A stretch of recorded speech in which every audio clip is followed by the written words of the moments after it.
Baik Ibu. Kami dari tim audit internal sedang melakukan pemeriksaan rutin terhadap proses pengajuan KPR.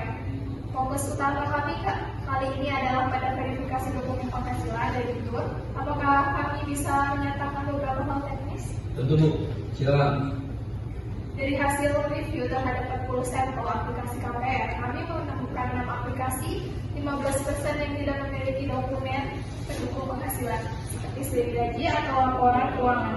Apa yang menjadi pertimbangan staff kredit dalam tetap meloloskan pengajuan ini?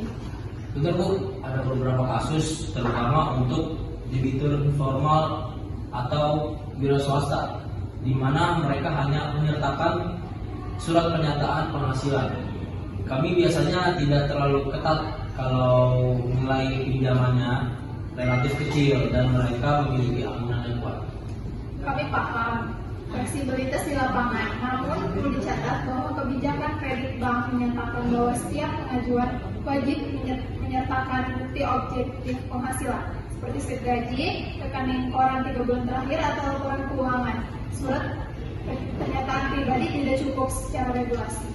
Oke, memang ada kendala itu dalam meminta dokumen formal dari pekerja informal, tapi kami setuju bahwa ini jadi perhatian. Apakah sistem pengajuan KPR saat ini mengharuskan sebuah dokumen dilengkapi sebelum pengajuan diproses ke tahap selanjutnya? Untuk saat ini, sistem memungkinkan user untuk tetap melanjutkan input meskipun dokumen belum lengkap. Ada opsi bypass karena kadang debitur masih dalam proses melengkapi.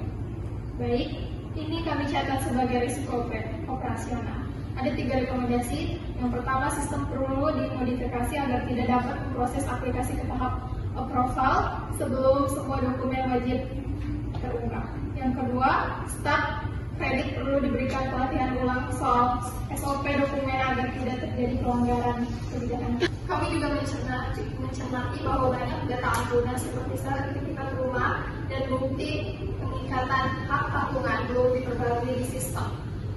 Bahkan setelah lebih dari 90 hari sejak kredit dicairkan, mengapa ini bisa terjadi?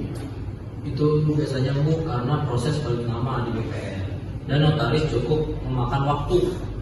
Kami baru bisa update di sistem setelah dokumen fisiknya kembali. Apakah saat ini ada batas waktu yang dibutuhkan oleh manajemen untuk menyelesaikan proses ampunan? Untuk saat ini secara formal tidak ada itu, tapi kami usahakan selesai dalam waktu 1-2 bulan.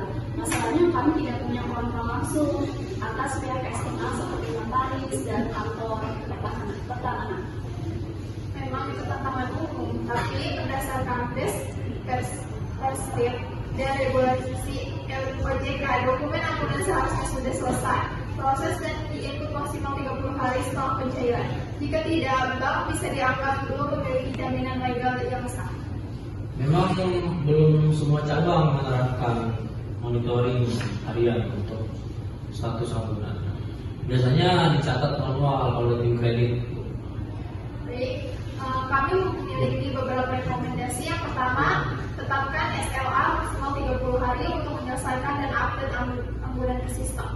Yang kedua, tunjukkan PIC ampunan khusus di setiap cabang untuk memonitor dan follow up notaris. Yang ketiga, laporan status penyelesaian ampunan harus diselesaikan ke manajemen cabang dan pusat secara mingguan. Terima kasih atas keterbukaan dan penjelasannya. Temuan ini akan kami tuangkan dalam laporan audit lengkap dan kami akan menyampaikan rekomendasi secara resmi kepada manajemen pusat. Baik Ibu, kami sangat menghargai masukan dari audit internal. Kami juga akan memulai menindaklanjuti beberapa poin yang sudah disampaikan. Baik, terima kasih.